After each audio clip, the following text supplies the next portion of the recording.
Filipi yang keempat ayatnya yang ke-13.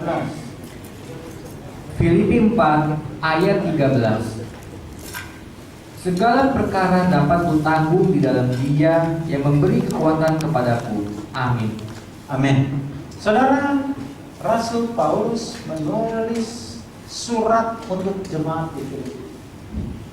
Dia mengatakan bahwa pergumulannya dalam menjalani tugas sebagai hamba Tuhan bukan perkara yang mudah. Sekian kali kapal garam, sekian kali disiksa, disesat, dianiaya, ditangkap, dipenjarakan. Tapi ke Filipi bukan karena kuat dan gagahnya Rasul Paulus, tetapi segala perkara dapatku tanggung di dalam Dia. Kalau bukan karena Dia, aku mungkin sudah tidak ada sebagaimana aku ada. Jadi kepada kita pada siang hari ini ada sebuah tema, menyelesaikan pekerjaan, bisnis, dan studi. Menyelesaikan pekerjaan, bisnis, dan studi. Saudara, kepada setiap manusia, saudara ingat, kepada setiap manusia Tuhan memberikan suatu kesempatan. Kesempatan untuk sekolah, kesempatan untuk belajar, kesempatan untuk bekerja, kesempatan untuk berkarir, kesempatan untuk melayani. Semua pada prinsipnya Tuhan memberi kesempatan. Cuma masalahnya kita mau sambut, kita mau terima apa enggak kesempatan itu. Dan orang dunia mengatakan seringkali kesempatan itu tidak terulang untuk yang kedua kali. Contoh, ketika orang Filistin menantang orang Israel, dia mengedepankan seorang pahlawan dari pihak orang Filistin. Siapa namanya? Goliat. Pada saat itu tentunya yang paling bertanggung jawab untuk berhadapan sama Goliat adalah Raja Saul. Saul diberi kesempatan untuk berhadapan menanggapi tantangan Goliat, tapi kesempatan ini tidak diambil, tidak dimanfaatkan oleh Saul. Dan saudara kakak-kakak daripada Daud yang adalah seorang pahlawannya daripada Saul, menghadapi tantangan dari Goliat. Semua orang Israel dengan pasukannya mengalami ketakutan dan melarikan diri. Kemudian muncullah seorang anak muda yang bernama Daud. Daud datang ke medan pertempuran bukan untuk berhadapan sama orang Filistin. Daud maju ke medan pertempuran hanya mendapat perintah daripada Bapak Isai. Siapa? Siapa Bapak Isai ini? Ayah daripada Daud. Daud pergi ke medan pertempuran, bawa ini roti, bawa ini minum.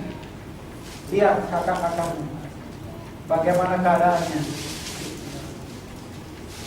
Daud pergi ke medan pertempuran bukan untuk berperang, tetapi Daud seorang yang peka.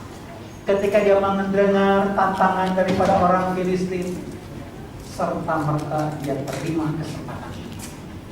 Begitu pula dengan kita. Seringkali kita nggak peka dengan waktunya Tuhan ketika Dia beri kesempatan kepada kita. Kita buang percuma kesempatan untuk bekerja. Kita buang dengan percuma kesempatan untuk melayani. Kita pengen terima jadi. Tahu terima jadi? Saudara, kalau temanya menyelesaikan pekerjaan, saya mau tanya, lebih mudah menyelesaikan atau lebih mudah memulai?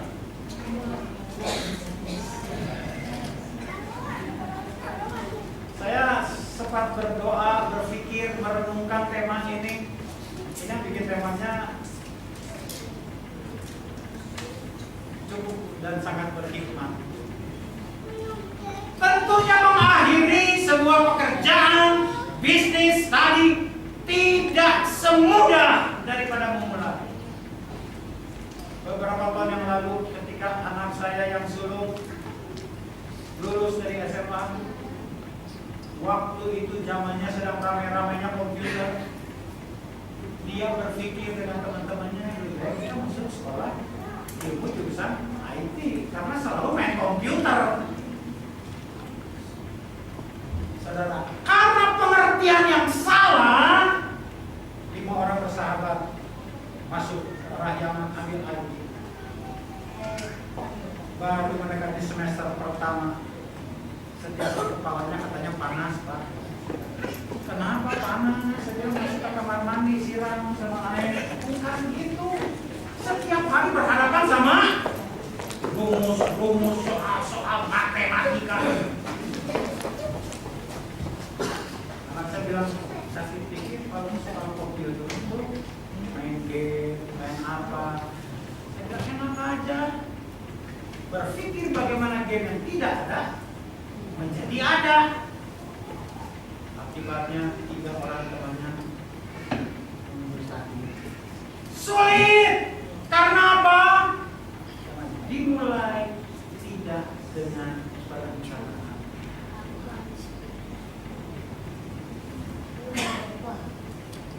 Saudara, coba kita lihat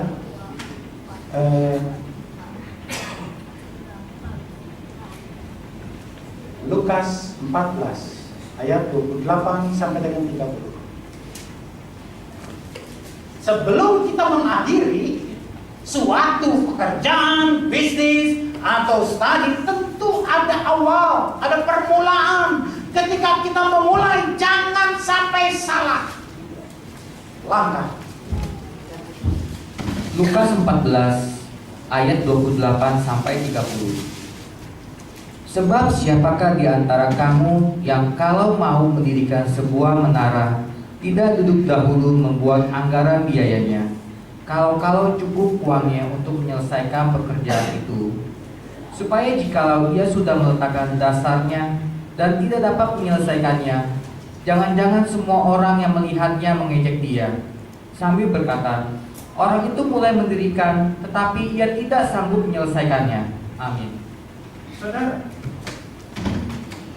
ketika kepada kita diperhadapkan satu kasus, apakah mau memulai studi, mau memulai masuk sekolah, orang tua selalu berpikir saya ingin menyekolahkan anak saya di satu sekolah favorit, di satu sekolah yang hebat. Masalah biaya enggak jadi soal, yang penting aku ingin anakku hebat. Banyak orang tua berpikir demikian, tapi berbeda dengan sudut pandang anak. Ketika kita memutuskan untuk bekerja, ketika kita ingin memulai untuk bisnis, yang kita lihat seringkali apa sih yang paling menghasilkan uang cepat? Begitu kan?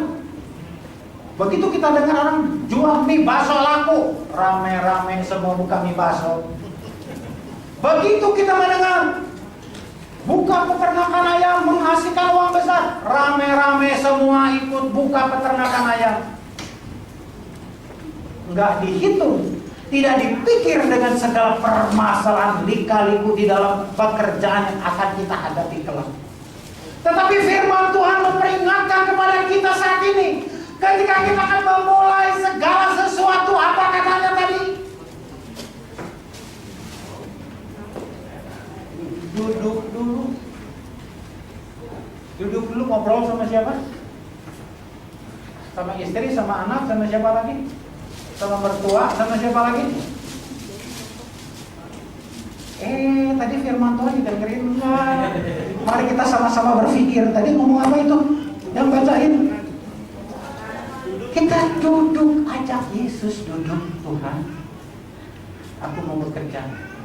Ada 3-4 pilihan kemana aku harus bekerja. Yang mana yang Tuhan inginkan aku bekerja. Seringkali patokan kita kalau mau kerja, kita cari apanya yang paling banyak, yang jam kerjanya paling banyak. Setuju? Atau yang jam kerja sedikit penghasilannya paling besar. Yang mana nih? Ini jago-jago semuanya soal uang. Coba Kalau saudara ajak Tuhan ngobrol, kalau saudara ingin diskusi sama Tuhan, Tuhan ini aku udah kasus. Aku mau bekerja, aku mau sekolah, aku mau ini, aku mau bisnis. Kalau kita ajak Tuhan ngobrol, berarti kita harus dengerin suaranya Tuhan. Setuju nggak? Seringkali kita ajak Tuhan, ya Tuhan, yuk, saya punya rencana begini. Tapi kita dikte Tuhan. Tuhan, saya mau ke sana ya. Nanti ketemuin saya sama HRD-nya. Tundukkan itu HRD supaya ikutin kata-kata saya. Saya minta gaji segini, diikutin, dipenuhi. Kata Tuhan, mangga sorangan wae. Kenapa? Karena seringkali kita dikte, kita atur Tuhan. Jadikan segala sesuatu sesuai menurut kehendak. Kehendak OE ini seringkali gagal. Kehendak OE ini seringkali salah. Karena apa? Karena kita pakai pikiran dunia, kita pakai mata dunia, kita pakai telinga dunia, kita pakai perasaan dunia. Makanya tidak jarang banyak orang gagal. Dalam membangun keluarga gimana? Suka tanya Tuhan nggak? Ada yang sudah menikah di sini? Belum, perasaan masih bujang.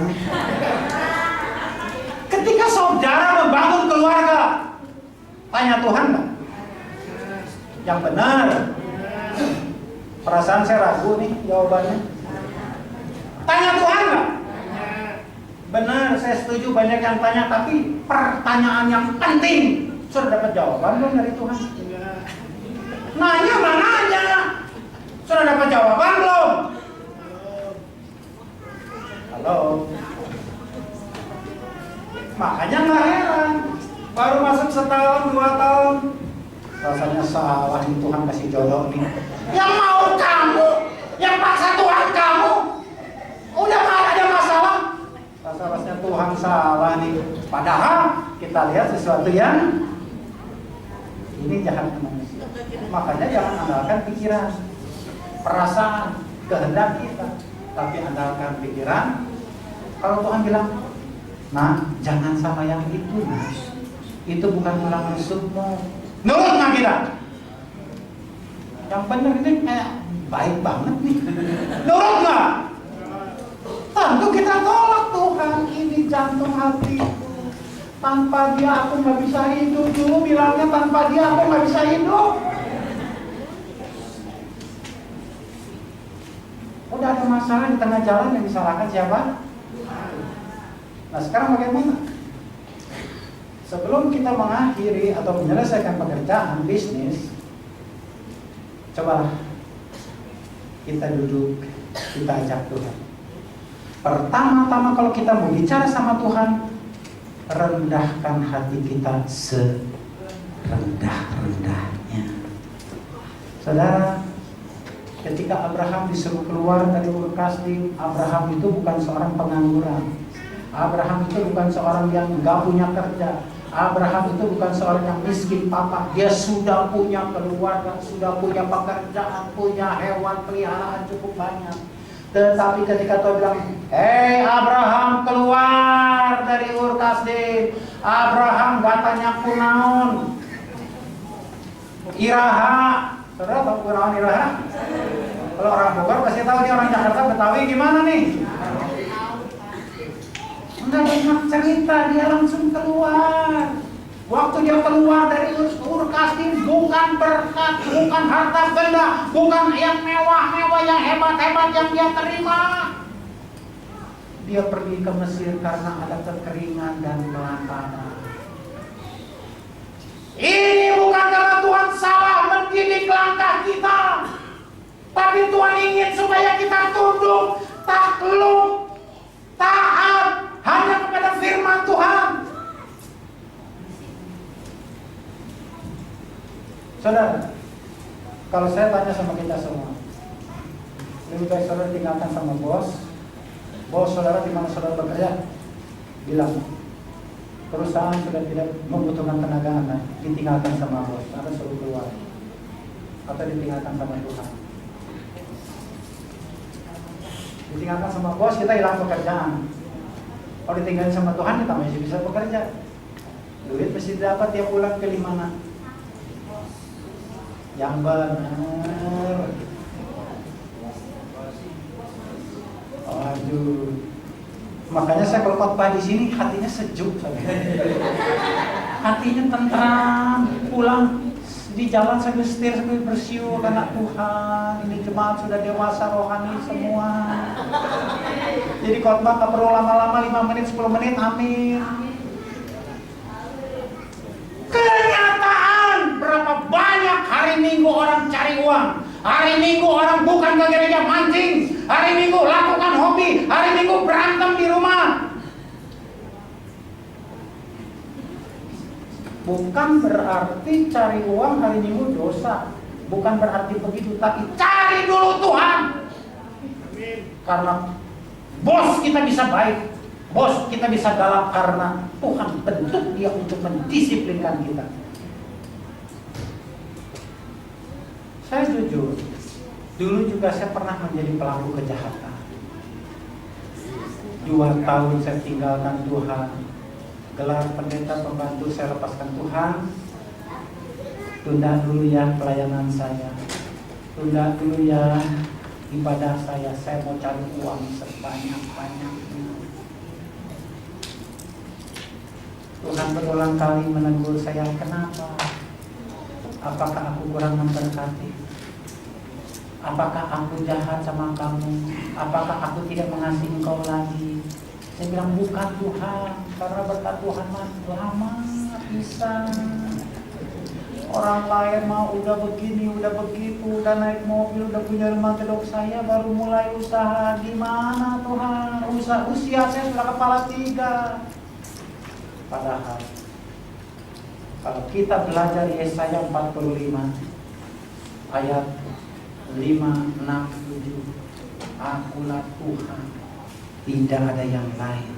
Sejak matahari terbit sampai terbenamnya, akulah Tuhan, tidak ada yang lain. Supaya kamu tahu, aku yang menjadikan terang, menciptakan terang.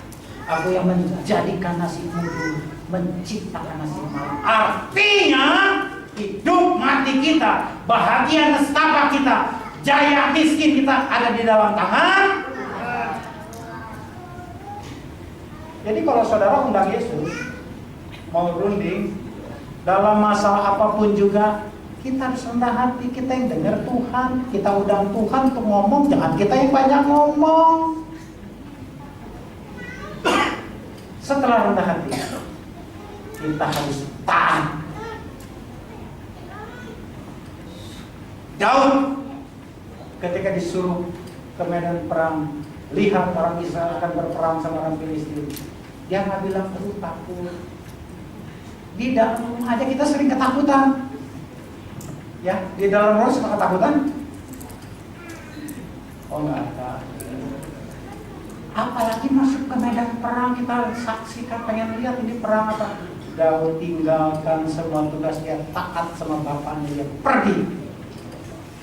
Ketika Tuhan bilang sama kita, kalau kamu mau memulai sesuatu, mulai dengan jujur. Siapa kita jujur? Mari kita berpikir sama-sama. Siap kita jujur? Jujur itu bukan kalimat yang sulit untuk diucapkan, tetapi sulit untuk dilakukan. Saya mau tanya, kalau saudara punya pegawai, pengen yang jujur atau yang setengah jujur? Setengah jujur juga lumayan, masih ada jujurnya tapi setengah gitu. Mau yang setengah jujur, mau yang jujur? Mau punya suami yang jujur apa yang setengah jujur? Kalau jadi istri yang jujur apa setengah jujur? Kita pengen dapat yang terbaik, sementara kita tidak bisa beri yang terbaik. Seringkali kita ini gak jujur dengan diri sendiri aja, kadang-kadang kita gak jujur. Bagaimana kita bisa mendapat yang baik kalau kita tidak menjadi yang baik? Saya seringkali ajarkan kepada calon-calon mempelai wanita atau gadis-gadis, Kalau Anda ingin mendapat pasangan hidup yang baik, yang takut akan Tuhan. Kalian punya menantu yang takut akan Tuhan? Benar. Sebetulnya ketika kita minta menantu yang takut akan Tuhan, kita pagari dia supaya dia sayang sama istri kan? Bukan benar-benar takut sama Tuhan sebetulnya. Kita baru bukan. Kalau kita dapat menantu yang takut akan Tuhan, kita akan tartar gereja. Kalau orang yang takut akan Tuhan, tartar melayani Tuhan, entar ini. Saudara, kalau kita tidak bisa hidup, jangan harap kita mendapat yang terbaik. Saya bilang sama beberapa anak-anak muda di gereja kami, kalau kamu ingin mendapat yang terbaik dari Tuhan, dimulai dari kamu harus jadi orang yang baik. Karena wanita ini diambil dari tulang rusuk laki-laki. Kalau bentukannya, kalau tulang rusuk ini dicabut, dibentuk jadi wanita tidak baik, tentunya tulang rusuknya juga tidak. Tapi kalau ini tulang rusuk dicabut, dibentuk wanita menjadi baik, dia dibentuk jadi dari tulang rusuk yang bisa dimengerti nggak? Kalau kita pengen berhasil dalam perjalanan hidup, apapun juga, jadilah orang yang rendah hati. Setelah rendah hati, jujur. Setelah jujur selesai. Wah, ini tanda-tanda cepat-cepat amin. Hah? Sudah jujur selesai? Rajin. Untuk menjadi orang rajin mudah atau gampang? Gampang atau mudah? Mudah atau gampang? Susah. Sementara kita lagi kerja keras, lagi semangat bercucuran keringat, ada orang lain lagi enak-enak tidur. Gajinya sama, aku kerjanya berat, dia santai. Terpengaruh kita? Terpengaruh untuk makin rajin?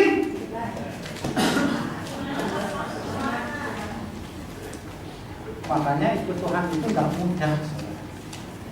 Ikut Tuhan itu gak mudah. Kenapa? Kita harus menyangkal diri. Kita harus hidup tidak seperti kebanyakan orang hidup. Orang rata-rata pengen jalan terpintas, cepat kaya, cepat berhasil, cepat dapat posisi terbaik. Kata Tuhan gak gitu. Kalau semuanya cepat juga. Tapi Tuhan selalu proses dari bawah. Supaya apa? Supaya langkah kita mantap. Sampai di atas kita bisa mensyukuri. Ini semua karena Tuhan. Jadi gak mudah kita menyangkal dari Tuhan. Berapa banyak sekarang orang kena PHK? Mungkin kita sedang berpikir, wah sebentar lagi mungkin bagianku kena PHK. Saudara jangan takut kalau Tuhan izinkan kita kena PHK. Berarti Tuhan sudah sediakan posisi yang jauh lebih baik. Kalau kita sungguh-sungguh dalam hidup menyenangkan hati Tuhan. Tuhan, aku sudah dengar-dengaran suara Tuhan. Kata Tuhan, masuk jalannya lewat sini, aku ikutin. Kata Tuhan harus rendah hati, aku ikut. Kata Tuhan harus jujur, aku ikut. Kata Tuhan aku harus sabar, aku ikut. Tiba-tiba aku dengar pengumuman perusahaan mau mem-PHK-kan diri. Jangan saudara pulang ke rumah nangis. Tetapi saudara pulang dengan langkah pasti, dengan penuh sukacita. Kenapa? Karena Tuhan sedang mempersiapkan posisi yang lebih baik. Kalau di sini terus kamu nggak akan naik pangkat. Tapi Tuhan tempatkan di suatu tempat yang lebih baik. Syaratnya dengaran suara Tuhan dengan baik dan lakukan dengan setia. Ulangan 28 ayat 1 dan 2.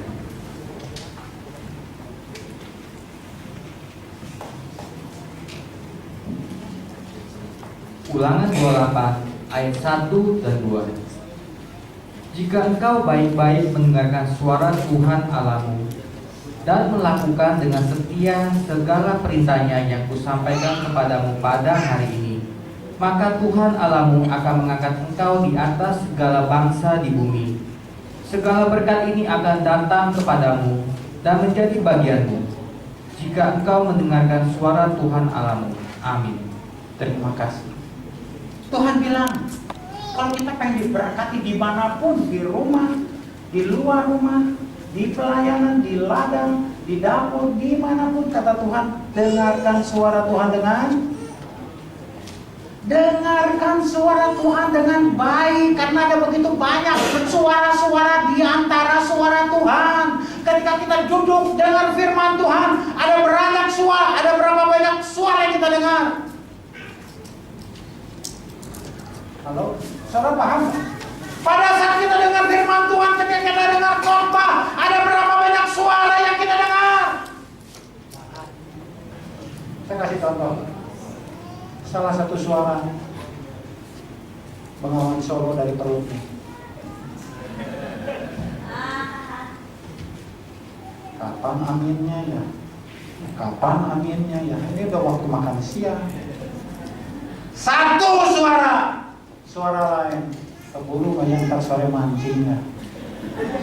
Keburu nggak ya? Satu lagi, ntar mallnya keburu tutup nggak ya?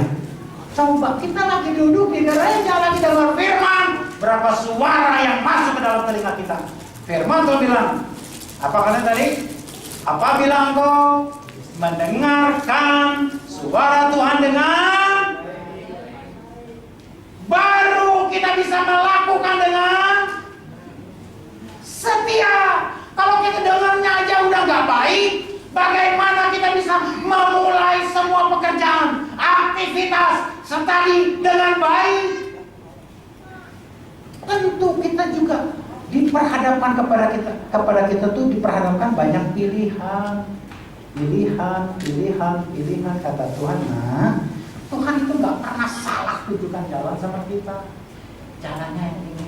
Tapi kita bilang, Tuhan, ini mah perusahaannya kecil, Tuhan ini mah sekolahnya, aduh Tuhan, semua kita keluhkan, kita nggak bisa percaya dengan pimpinan Tuhan. Ingat saudara, pikiran, perasaan kita seringkali menjebak, menipu kita. Karena pikiran, perasaan, mata, telinga kita di pikiran. Saudara teh naon sih? Aduh, manusia, sedangkan Tuhan itu pikirannya Allah. Tuhan berbicara kepada kita melalui berbagai macam cara. Bisa melalui mimpi, bisa melalui orang tua, bisa melalui hamba Tuhan, bisa melalui anak, bisa melalui menantu. Bagaimana cara kita bisa membedakan? Pernah saudara bisa membedakan di suara Tuhan? Ini bukan suara Tuhan. Bisa tahu nggak? Kalau tahu katakan tahu, kalau nggak tahu katakan enggak. Jangan pada diem. Hah? Bisa bedakan nggak? Nah, kalau bisa saya lanjut.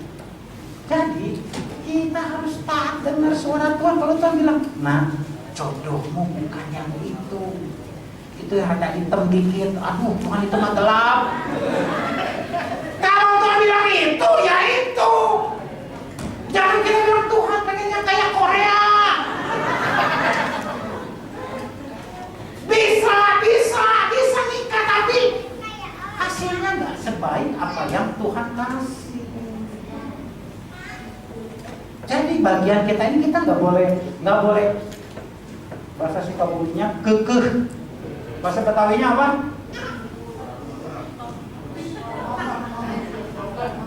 Kekeh, ngotot, pengen pokoknya itu. Enggak, saudara.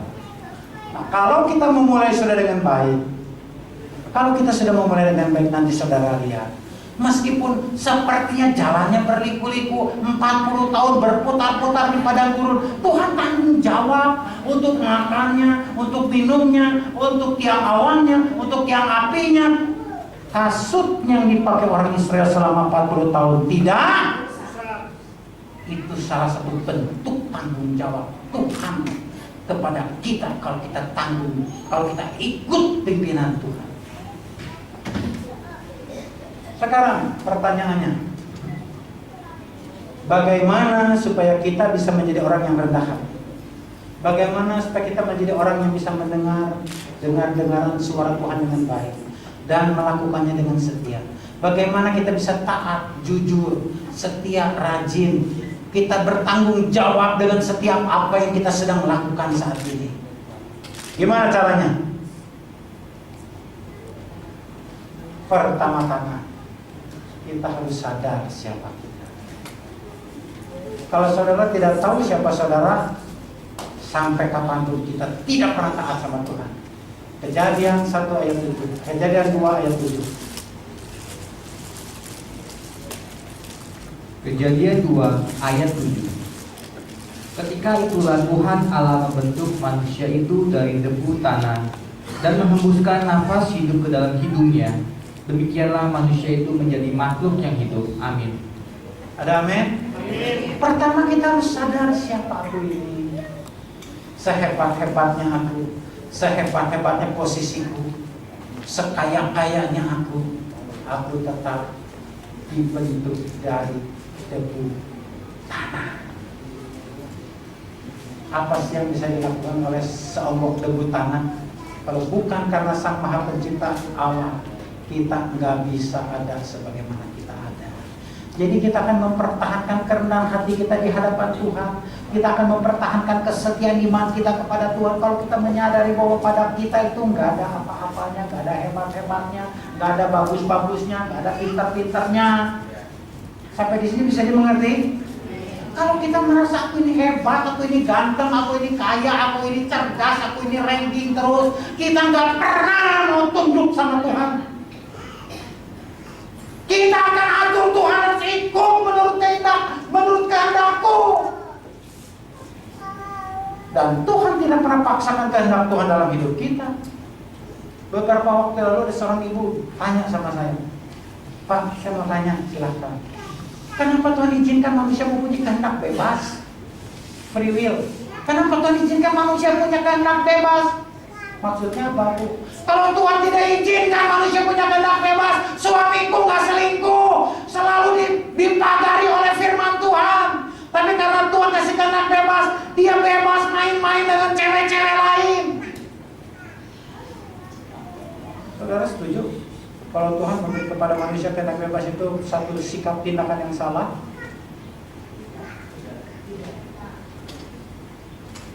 Saudara, saya bilang ibu, hewan juga sama Tuhan tidak dikekang. Tuhan ciptakan burung supaya dia bisa Iya, terbangnya udah pasti. Burung itu suka. Burung itu tugasnya untuk menghibur manusia bersiul. Tapi kalau burung itu juga nggak mau bersiul, kan kita nggak bisa paksa, betul? Tuhan juga kasih kehendak bebas kepada hewan, kepada pohon, tumbuhan. Hei, engkau harus memberi bunga yang indah, supaya manusia yang melihatmu akan terhibur. Tapi kalau dia tidak mau berbunga, kita nggak bisa paksa, betul? Untuk tumbuhan yang sederhana seperti pohon, seperti hewan, Tuhan kasih kehendak bebas, apalagi kepada manusia. Tuhan tidak mau dikatakan Tuhan itu arogan, yang memaksakan kehendaknya, kamu harus begini, harus begitu. Tidak. Tapi kan Tuhan kasih manual book. Saudara tahu manual book? Halo. Tahu manual book? Saya mau tanya. Kalau saudara beli HP dikasih manual book? Siapa di antara kita yang pertama kali beli HP dibuka itu manual book dibaca? Kita kan so jago kan? Begitu bukan konslet. Ini jelek. Ini jelek, nggak kualitas. Padahal salah pengoperasian. Kita beli TV kan dikasih manual, Bu. Siapa yang waktu mau nyalain TV? Baca dulu. Saya waktu mau nyetel, saya baca dulu, anak saya bilang apa? Pak, jangan gaptek, Pak, jangan gaptek. Saya bilang, kalau saya salah mencet ini, rusak. Saya bawa lagi ke servis, ini salah pemakaian, Pak. Karena manusia tidak taat sama manual, Bu. Tuhan kan udah kasih. Ulangan 30, kepadamu kuperhadapkan hari ini berkat atau kutuk. Itu kan ada. Kalau berkat, jalan hidup sesuai dengan firman Tuhan. Kalau kutuk, pada waktu kamu meninggalkan Tuhan, pada waktu kamu tidak taat sama Tuhan, kutuk menyertai kamu. Tuhan udah kasih. Kenapa kita nggak taat? Kita begitu mudah salahkan Tuhan, padahal Tuhan kasih. Ini manual buku lengkap. Masalah apa yang saudara hadapi saat ini? Kesulitan bayar utang. Siapa yang punya utang sulit bayar hari ini? Coba angkat tangan. Tuhan mau buka jalan nih. Oh enggak? Saya kasih lihat. Siapa? Wah, puji Tuhan gak ada yang punya utang. Siapa yang tadi hanya macet hari-hari ini? Saya punya tagihan nggak jalan nih, Pak. Ini bilang itu bilang sok tak pusing. Siapa yang mau tagihannya lancar? Ada? Enggak ada juga. Ada bisnisnya apa?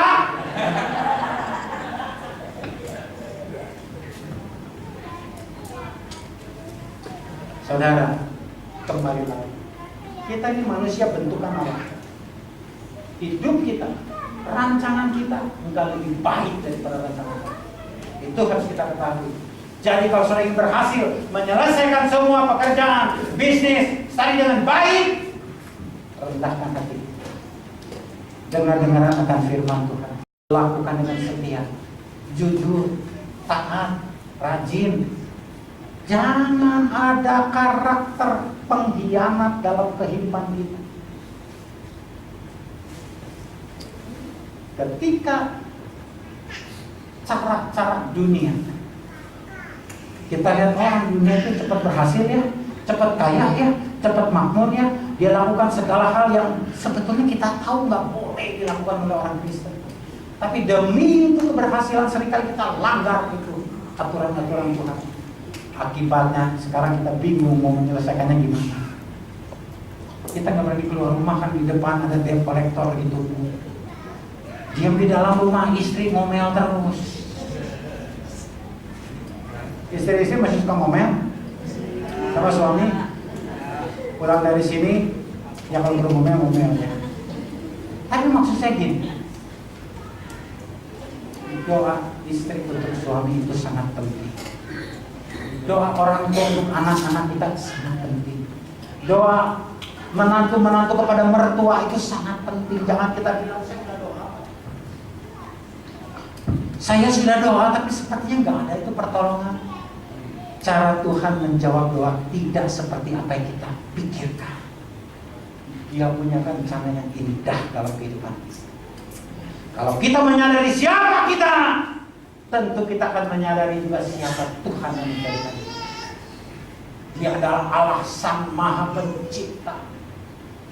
Tuhan bilang, akulah yang menjadikan langit, bumi, laut dengan segala isinya. Artinya mau tidak mau kita harus tunduk kepada Dia. Jangan lagi ada sikap berontak ketika Tuhan bilang, anak-anak marilah kepadaku. Hei kamu yang letih sudah dan berbeban berat, aku akan memberikan. Bohnya datang. Hari Minggu diberi kesempatan untuk ketemu Tuhan. Berapa jam sih hari Minggu ketemu Tuhan di sini? 2 jam lebih berat ya. Nggak mau usul kita setengah jam aja. Seringkali kita nggak betah duduk dengan firman Tuhan 1 jam. Kelamaan Pak, nanti keburu tunggu dari sini toge. Saudara, cobalah karena Dia Allah yang jadikan presiden, yang jadikan raja, yang jadikan orang yang terbaik di dunia itu Tuhan. Kenapa nggak kita duduk diam mendengarkan Dia? Setelah kita mendengarkan Dia, kita lakukan apa yang Tuhan bicarakan nanti. Lihat besok masalah kita, persoalan kita, baik pekerjaan, bisnis tadi, satu persatu Tuhan selesaikan. Kenapa? Karena kalau kita selesaikan semua tadi dengan baik, tentunya nama Tuhan dipermuliakan. Itulah sebabnya kenapa Rasul Paulus bisa bilang segala perkara dapat bertanggung di dalam Dia. Karena kalau dia melihat kepada kemampuan dia, nggak ada apa-apanya. Sekalipun sapu tangannya bisa menyembuhkan orang, sekalipun bayang-bayangnya bisa menyembuhkan orang, tapi nggak ada apa-apanya dibandingkan dengan apa yang ada pada Tuhanku. Jadi ingat firman Tuhan pada siang hari ini memberi nasihat kembali kepada kita. Memulailah segala sesuatu bersama dengan Tuhan. Dengarkan suara Tuhan dengan baik. Apapun yang Tuhan katakan, sekalipun rasanya berat, sekalipun rasanya sulit, Tuhan bilang, aku menyertai kamu sampai kesudahan alam. Jadi yang sulit semakin dibikin mudah, yang jauh dibikin dekat. Cuma Tuhan gak banyak ngomong sama kita. Kalau kita sama Tuhan banyak ngomong, tapi Tuhan gak, dia selalu bekerja. Ini udah langkahnya ke sini, kita ikutin aja. Nanti tiba-tiba kita sampai di depan Kanaan, tiba-tiba tembok Yeriko rubuh, tiba-tiba Kanaan terbelah dua, kita jarang masuk. Itu maunya Tuhan. Kenapa itu Alkitab dikasih sama kita? Manual book ini setebal ini. Kenapa? Saudara pernah berpikir kenapa sih? Aduh, bacanya juga bikin orang Betawi bilang apa? Bikin apa? Senang. Bikin apa? Kenapa kok cuma 2 lembar aja? Bertobatlah kamu, kalau nggak mati kamu semua binasa. Udah Tuhan. Kenapa harus setebal ini? Disinilah banyak contoh-contoh. Ada yang baik, ada yang tidak baik. Saudara dan kita ikut firman yang benar, yang baik, maka besok berkat. Bukan cuma untuk kita, tetapi anak cucu kita juga menikmati berkat kita. Amin. Mari kita